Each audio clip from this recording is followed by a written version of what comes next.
नमस्कार देवियों और सज्जनों, व्यालोकवाणी में आप सभी का स्वागत है। और आज मेरी कोलकाता से वापसी है। 5 दिनों की इस यात्रा में मैंने क्या देखा, क्या सुना, वो सब आपको 3 चैनल्स पर उपलब्ध होगा और हो रहा है। व्यालोकवाणी, धीरेन्द्र पुंडीर न्यूज पॉइंट और प्रारब्ध। तीनों चैनल्स पर मैं लगातार आप लोगों को बता रहा हूं कि बंगाल की फिजा कैसे बदल रही है, क्या हो सकता है। लेकिन आज चलते चलते मैंने पुंडीर सर को पकड़ लिया है। सर, आपका बहुत बहुत स्वागत है। नमस्कार आपको और आलोकवाणी के तमाम दर्शकों को मेरी ओर से बहुत बहुत नमस्कार। आप सर अभी तो टिकेंगे 4 मई तक? उम्मीद करता हूँ। जी। हम लोगों ने परिवर्तन की थोड़ी बहुत हवा देखी, मैंने देखी। आपने क्या देखी वो आप बता चुके हैं। अब 7 दिन से भी कम का समय है। 2 दिन पहले चुनाव प्रचार बंद हो जाएगा, तमाम चीजें हो जाएंगी। 5वें दिन वोट पड़ेंगे अब। 5वें दिन वोट पड़ेगा। इस सब में आपका पिछले 15 दिनों का और उसके पहले जो आए थे वो सारे अनुभवों पर हमने बात की। इधर 2 दिनों का अनुभव आपका क्या रहा है? और आप खास तौर से कोलकाता और उसके आसपास घूम रहे हैं। आप इस बार गांवों की तरफ थोड़ा कम गए हाँ, हैं अभी नहीं गया मैं, वरना तो और मालदा, मुर्शिदाबाद ऐसी जगहों पर भी नहीं गए। कल आप 24 परगना गए थे। थोड़ा बहुत वो इलाका होता है, बॉर्डर का एरिया। लेकिन वहां से भी आप वापस कोलकाता आ गए। कोलकाता आपका सेंटर रहा है इस बार। कोलकाता के बारे में पहले बताइए कि कोलकाता में और खास तौर से भद्रो लोग, इनके बीच आप क्या देख रहे हैं? देखिए, बहुत सारी चीज़ें बहुत पॉजिटिव, चूंकि यहाँ 0 सीट रही है बीजेपी की, चाहे आप कुछ भी उसमें कीजिए। तो लंबे समय से बीजेपी ये सोचती रही है कि वो यहाँ किसी दिन अपना वो बना लेगी, और उनको लोगों का वोट भी है उसका। ऐसा नहीं है कि नहीं, क्योंकि यहाँ कोलकाता में बहुत ही ज़्यादा एथनिसिटी, ऐसा तो नहीं सिर्फ बंगालियों की है, बहुत सारे लोग हैं यहाँ। तो तमाम लोग हैं, बाहर से आए हुए लोग हैं। ये इसके बावजूद वो जड़ जमाने में कामयाब नहीं थी। लेकिन जब हम लोग सड़कों पर रहते हैं, बात करते हैं, तो वो कुछ उलट नज़ारा होता है। तो पिछली बार भी ऐसा ही था, ऐसा नहीं था कि पिछली बार ऐसा नहीं था। लेकिन हम लोग इस विशाल महासागर में अगर कोई 100 200 500 लोगों की बाइट लेके समझ ले कि वो सारे तय कर देंगे, तो जी। वो भी नहीं होता। लेकिन इसके बावजूद हमको लगता है कि इस बार थोड़ा सा हवा में चेंजेस है। लोग लड़ रहे हैं, लोग उस सिस्टम से तंग दिखते हैं जो ममता बनर्जी या टीएमसी की सरकार ने डेवलप किया है। वो लोग रोजगार पर भी बात करते हैं, वो तमाम चीज़ों पर बात करते हैं कि फैक्ट्रियाँ नहीं रही, लोग बाहर जा रहे हैं, और किस तरह से सिविक जो एम्यूनिटीज़ हैं वो सब खत्म हो रही हैं। लेकिन उनकी सबसे बड़ी बात रहती है कि जिस तरह से जो तुष्टीकरण की नीति है, उसने किस तरह से इस राज्य की मूल संस्कृति को बहुत नुकसान पहुंचा है। जिस संस्कृति की बात ममता बनर्जी कर रही है कि वो बंगाली है, जैसे मैं आज भी मतलब कल्याण बनर्जी का भी हम लोग देख रहे थे कि साहब ये है हमारा, साहब ये है, और हम माँ दुर्गा के हैं, और तमाम चीज़ें पता नहीं क्या क्या कहते हैं। तो मैं कई बार ये सोचता हूँ कि हालांकि मेरी बातचीत उनके साथ होती तो मैं हंसता हूँ कि ठीक है, लेकिन माँ सती जो है यहाँ नहीं रहती थी, माँ गौरा का आपसे वो नहीं है। तो इसीलिए ये सब चीज़ें आइडिया को अलग रखें। लेकिन ठीक है, वो उनका एक पॉलिटिकल आइडिया है। तो वो देखा हमने। इसके बाद एक चीज दिख रही है कि ममता से जनता लड़ रही है। अगर ओके। जनता वर्सेस ममता अगर होता है तो वो होगा, यानी यस और नो तो ममता ये को तो है। आपने बड़ी बात कह दी। अगर देखिए, जनता चुनाव लड़ने लगे तब तो जो नहीं, सत्ताधारी हैं वो तो उनके लिए दिक्कत है। दिक्कत है, लेकिन जो मिसिंग लिंक है, पार्टी कहाँ है? ओके। मैं सिर्फ ये कहना चाहता हूँ कि जो लोग लड़ रहे हैं वो बीजेपी के वोटर हैं। कार्यकर्ताओं को उनको समन्वित करना अभी मुश्किल लग रहा है। वो ओके। अभी भी ग्राउंड के अंदर आपको सब तरफ नहीं दिख रहे। और सबसे बड़ी बात यह है कि वह लोग जो अब मतलब जब हमने लास्ट बातचीत की थी उससे अलग बातचीत ये जो है इसलिए कर रहे हैं क्योंकि लोगों के अंदर बल्कि इस तरह की भी खबर है अब कि जो उम्मीदवार है वो खुद ही डर रहा है। तो वो हाँ। लोगों को कैसे बताएगा? वो उन इलाकों में नहीं जा रहे। मुस्लिम इलाकों में तो कोई प्रचार ही नहीं कर रहा। भाई आप जाओगे या दे ना दे आपका काम है, लेकिन वो जाते ही नहीं, क्योंकि आपने देखा होगा विरोध करना शुरू हो गया और उसका रिएक्शन उस तरह का नहीं आ रहा। यदि पुलिस वालों के साथ में खड़े होने के बावजूद वहां उनके लोगों पर हमला हो गया या पथराव हो गया, तो उन पुलिस वालों की ड्यूटी का कोई अर्थ नहीं है। तो वो सब चीजें मुझे लगता है कि एक मिसिंग लिंक लिए हम घूम रहे हैं। जो जनता जिसको वहाँ भेजना है किसी पार्टी को, और जो पार्टी उस वोट को कैटर कर सकती है वो कहीं और है। ये सब चीज़ें मुझे लगता है कि चल रही हैं इसमें। एक वीडियो बहुत गंभीर है मेरे हिसाब से, जो ममता बनर्जी ने चलते चलते कहा कि गुलशन रहेगा तो फिर फूल खिलेंगे और टीएमसी रहा तो फिर मिलेंगे। मतलब भनक लग गई है, बॉडी लैंग्वेज उनकी बदल रही है, लगातार वो अजीब अजीब से बयान भी दे रही हैं।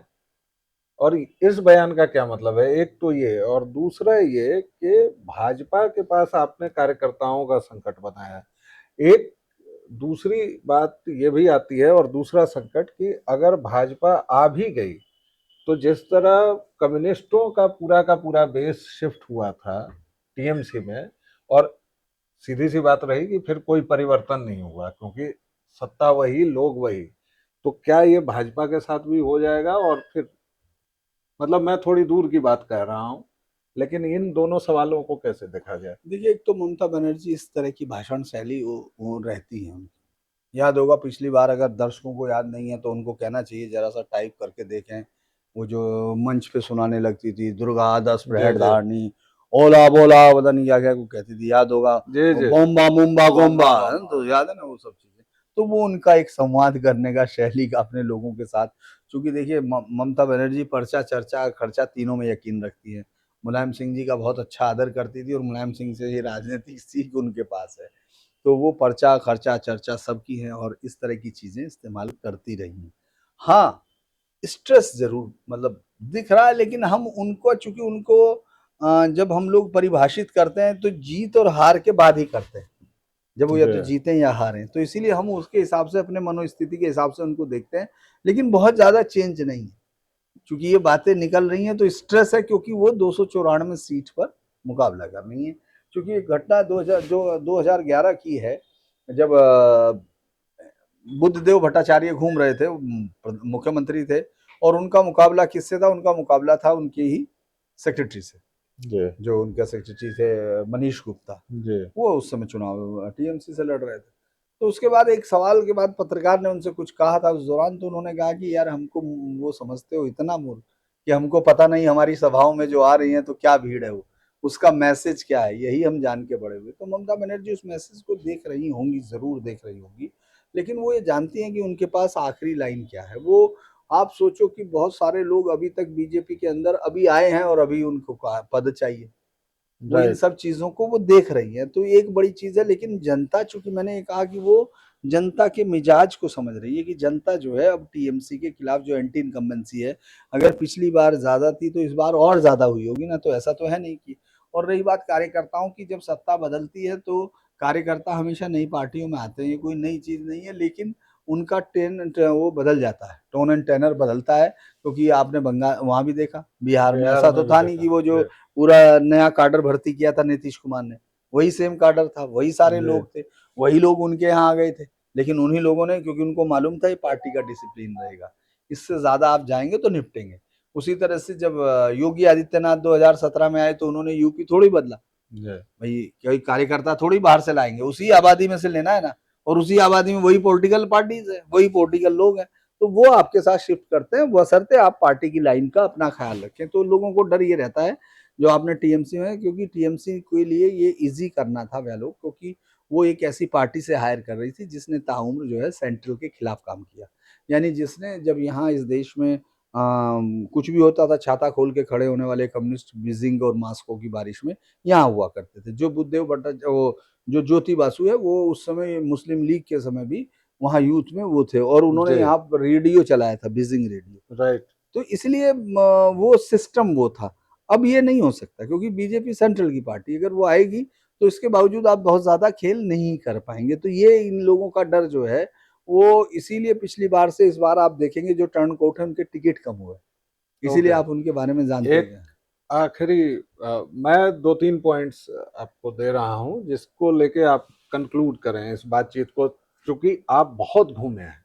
मैं तो 4 दिन 5 दिन घूमा हूं, आपका बहुत लंबा प्रवास रहा है बंगाल में। दो तीन बातें हैं। एक तो ये कि बंगाल में मुझे मुद्दा नहीं दिखा। मतलब 6600 मिलें बंद हो गई हैं, लोग बेरोजगार हैं, लेकिन ये मुझे आम तौर पर नहीं दिखा। मोहम्मडन जितने से मेरी बात हुई उनका एक ही है कि भाजपा आएगी तो हिंदू मुस्लिम करेगी। हिंदू जितने से बात हुई वो कह रहे हैं कि भाई अति हो गई है तुष्टीकरण की। यूजीसी यहाँ कोई मुद्दा नहीं है, कोई मसला नहीं है। अभी आज जब हम लोग बात कर रहे हैं तो राहुल गांधी के खिलाफ एक बड़ी खबर आ गई है कि उनके खिलाफ एफआईआर हो जाए, लेकिन इस पर तो अधिकतर लोगों को पता ही नहीं है। बंगाल चुनाव लड़ किस लिए रहा है, कौन सी बातें हैं, और इन तमाम पॉइंट्स को लेते हुए आप प्लीज कंक्लूडिंग रिमार्क्स दे दें। देखिए कोई भी पॉलिटिकल कहीं भी किसी भी राज्य में चुनाव होता है तो उसमें मल्टीपल चीजें चलती रहती हैं। ऐसा नहीं होता कि एक जी जगह, बहुत सारी जगह आपने देखा होगा यूपी बिहार में तो सड़कों का, हमारी सड़क नहीं बनी जी इसलिए बिल्कुल, बहिष्कार कर हाँ देंगे, तो बिल्कुल। उस सड़क का बराबर वाले गांव से लेना देना नहीं होता। जी तो चीजें इसी तरह से माइक्रो में मैक्रो तक जाती हैं। तो वो है, लेकिन हाँ यहाँ ये अंडर करंट जरूर है, तुष्टीकरण का इशू है। और डिवीजन की बात है तो हिंदू वोटों के अंदर डिवीजन है। बाकी जो मुस्लिम्स कहते हैं धर्म के आधार पर, तो धर्म के आधार पर तो मुस्लिम वोट करता है, हिंदू जी रिएक्शन करता है। हिंदू कभी धर्म के आधार पर वोट आज तक इस देश में जी कर ही नहीं पाया, क्योंकि जिस दिन वो करेगा उस दिन कुछ बचेगा नहीं, जी कोई दूसरा सामने होगा नहीं। तो इसीलिए ये सिर्फ एक आरोप उन पर था। और मुझे लगता है कि इसका जवाब यूपी और बिहार के जो प्रधानमंत्री आवास है, योजनाएं हैं, अल्पसंख्यक कल्याण की योजनाएं, वो दे चुकी है अपने आप। वो उसको यकीन नहीं करना तो नहीं करना है, क्योंकि वो चाहे वो टीसीएस केस हो नासिक का हो या तमाम चीजें, वो यहाँ बहुत सफाई से होता है। यानी जो, और एक और बात मैं आपको बताता हूँ कि जो चंदन दास और वो जो मारे गए थे, जिनको मारा था भीड़ ने वक्फ वाले इलाके में, मुर्शिदाबाद के जी। वो थे, तो वो दोनों तो सीपीएम के कार्यकर्ता थे। उन्होंने तो पूरी जिंदगी फासिस्टों से लड़ा, उनकी लाश पे फासिस्ट रोने गए, वो तो अगर रोने भी नहीं गए। तो इसीलिए वो सब चीजें बहुत मायने रखती नहीं। जब ये मुस्लिम कहता है तो ये बात, इसको कहते हैं कि आयरनी भी रो रही होगी, तो उस तरह की बात है कि जब वो कहे कि धर्म के आधार पर करती है, तो वो नहीं है। लेकिन यहाँ स्ट्रेस है, लेकिन जो डिवीजन है वो हिंदू वोटर्स के अंदर है। हिंदुओं के अंदर बहुत सारी चीजें हैं, जैसे अभी यहाँ भट्टाचार्य है जो चुनाव लड़ रहा है, यहाँ से कैंडिडेट का भी नाम भूल गया, वो बीफ बना के खाया था 4-5 साल पहले उसने। और आप कह रहे हो कि हम बंगाल की बात कर रहे हैं, बंगाल में फिर बीफ कहाँ से आ जाएगा, क्योंकि बंगला कल्चर में बीफ कैसे होगा। तो ये सब चीजें नहीं है, बस लड़ाई यहाँ अगर ये चुनाव है, यस ममता नो ममता, मतलब पूरा का पूरा चुनाव ममता सेंट्रिक है। ममता से। लेकिन इस बार क्या ममता बनाम मोदी हो पाया है? मुझे तो नहीं दिखा। आपको क्या दिखा? नहीं देखिए, बीजेपी को जो भी वोट मिल रहा है उसमें 80%, 70%, या अब मोदी। बहुत ज्यादा 60% भी ले जाएंगे तो मोदी के वोट। अगर इससे ज्यादा मैं बहुत ज्यादा नहीं देखता हूँ, क्योंकि योगी या वो तमाम चीजें यहाँ बहुत एक सर्टेन सेक्शन, क्योंकि एक बड़ा कमरा है, उस कमरे में अलग अलग पोर्शन हैं, लेकिन अल्टीमेटली वो कमरा है। तो राइट। मोदी के जो मोदी का ब्रांड है, उस ब्रांड में योगी हेमंता ऑटोमेटिक इन्वॉल्व है। वो अपने आप में ब्रांड नहीं है, कमरे में मोदी के हैं। तो इसीलिए ये पूरा चुनाव ममता बनाम मोदी ही है, इसके अलावा कुछ नहीं। तो दर्शकों, देवियों सज्जनों, ममता बनाम मोदी, 23 को वोटिंग है, 29 को वोटिंग है, 4 को रिजल्ट्स आ जाएंगे। इस बीच हम लोग लगातार आपसे बात करते रहेंगे, बताते रहेंगे, और चूंकि पुंडीर सर 4 मई तक यहाँ रहेंगे तो इनको हम जबरदस्ती पकड़ते रहेंगे बीच बीच में और आप लोगों से बातचीत करते रहेंगे। लेकिन फिलहाल इतना ही, एक शब्द में, कि पूरी लड़ाई मोदी बनाम ममता की है और लोग परिवर्तन चाह रहे हैं। अब देखिए परिणाम क्या होता है, 4 मई को पता चलेगा। फिलहाल इतना ही, एक छोटा सा विराम। व्यालोकवाणी को जितना प्रेम और स्नेह आप देते रहे हैं, प्लीज देते रहिए। और आपको पता है कि मैं धीरेन्द्र पुंडीर न्यूज पॉइंट पर भी हूँ और प्रारब्ध पर भी हूँ। आप दोनों चैनल्स को अपना स्नेह और प्रेम देते रहे हैं, प्लीज देते रहिए। अभी इतना ही, एक छोटा सा विराम, फिर मिलेंगे। तब तक के लिए जय जय सिया राम।